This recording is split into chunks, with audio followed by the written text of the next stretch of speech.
बात करेंगे एमक्यूएम पाकिस्तान के मरकज बहादुराबाद में राब्ता कमेटी का हंगामी इजलास जारी है। इजलास में बल्दियाती इंतखाबात के इनेकाद की सूरत में वफाकी हुकूमत से अलहदगी का मामला भी ज़ेरे गौर है। इस हवाले से मजीद तफसीलात हासिल करेंगे रॉन न्यूज़ के नुमाइंदे इमरान आहद से। इमरान, काफी वक्त गुजर चुका है, ये इजलास जारी है, इस वक्त ताज़ा तरीन अपडेट्स क्या मौसूल हो रही हैं?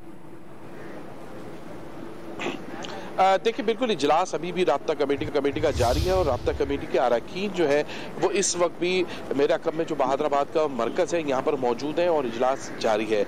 जबकि जैसे मैंने बताया था, अरकान कौमी असम्बली, सूबाई असम्बली और सेनेटर्स को भी यहाँ पर तलब कर दिया गया है, क्योंकि बल्दियाती इलेक्शन के हवाले से जो कल 15 जनवरी को होने उसके हवाले से सख्त तरीन लाए अमल बनाने का ऐलान भी किया जाएगा। क्योंकि ज़रा यही बता रहे कि जैसे वफाकी हुकूमत में जो 3 वज़रा हैं, इनके एक मुशीर 2 वज़ीर हैं, पहले मरहले में वो इस्तीफ़ा देंगे, उसके बाद एमक्यूएम पाकिस्तान जो है वो वजारत के बाद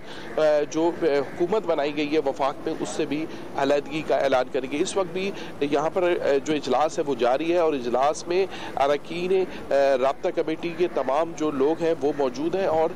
लाहे अमल तय किया जा रहा है कि अगर बल्दियाती इंतखाबात होते हैं 15 जनवरी को तो उसके बाद सख्त तरीन लाहे अमल बनाया जाए। जी इमरान, वफाकी हुकूमत से इस्तीफों की बात की जा रही है एमक्यूएम की जानिब से, क्या बैकग्राउंड राब्ते भी हो रहे हैं इस दौरान जिस दौरान ये इजलास जारी है?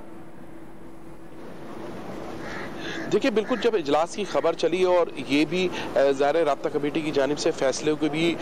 खबर सामने आई, उसके बाद वफाकी हुकूमत की जानिब से भी ज़रा यही बता रहे कि एमक्यूएम के रहनुमाओं से राब्ते हुए हैं, जबकि दूसरी जानिब पाकिस्तान पीपल्स पार्टी के भी रहनुमाओं ने एमक्यूएम पाकिस्तान से राब्ते किए हैं और राब्तों का सिलसिला जारी है। क्योंकि जो वफाकी हुकूमत है उनकी कोशिश है कि किसी भी तरह एमक्यूएम को समझाया जाए वो वफाकी हुकूमत से बाहर नहीं आए, जबकि दूसरी जानिब एमक्यूएम पाकिस्तान की जानिब से ये फैसला किया गया है कि अगर बल्दियाती इंतखाबात हल्का बंदियाँ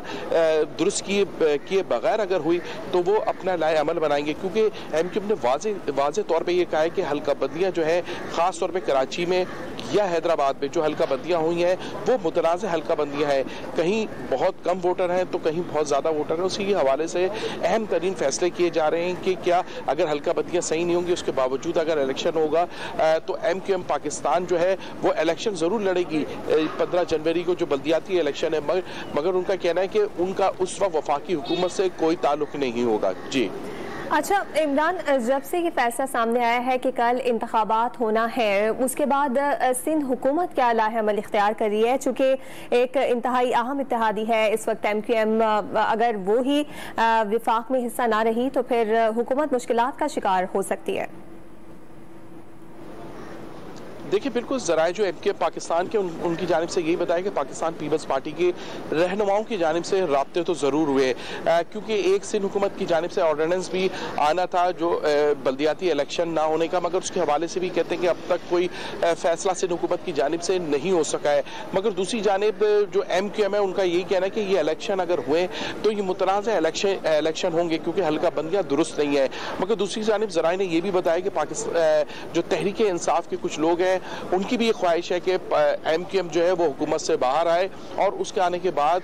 सदर पाकिस्तान जो है वो अदम एतमाद वज़ीर आज़म का के लिए वोट का ऐलान करे कि अदम एतमाद का वोट लेना पड़ेगा, उसके बाद एमक्यूएम पाकिस्तान जो है वो तहरीक इंसाफ के साथ मिले। मगर देखना ये कि अभी तक इजलास जारी है, क्या वफाकी हुकूमत कोई रास्ता निकालती है या सूबाई हुकूमत रास्ता निकालती है? क्योंकि इस हवाले से कल भी खबरें सामने आई थी कि आसिफ अली जरदारी ने गवर्नर सिंध कामरान खान टुसुडी से रब्ता किया है और उनका रब्ता जो है वो एमक्यूएम पाकिस्तान के भी लोगों से हुआ है। जी एमक्यूएम का इंतहाई अहम इजलास जारी है। दूसरी जानिब हुकूमत भी इन तमाम तरह आने वाले मुतवक्के फैसलों से मुतालिक गौर व हौस कर रही है। बहुत शुक्रिया इमरान, अब तक की ताज़ा तरीन डेवलपमेंट्स से मुतालिक आपने अपडेट किया।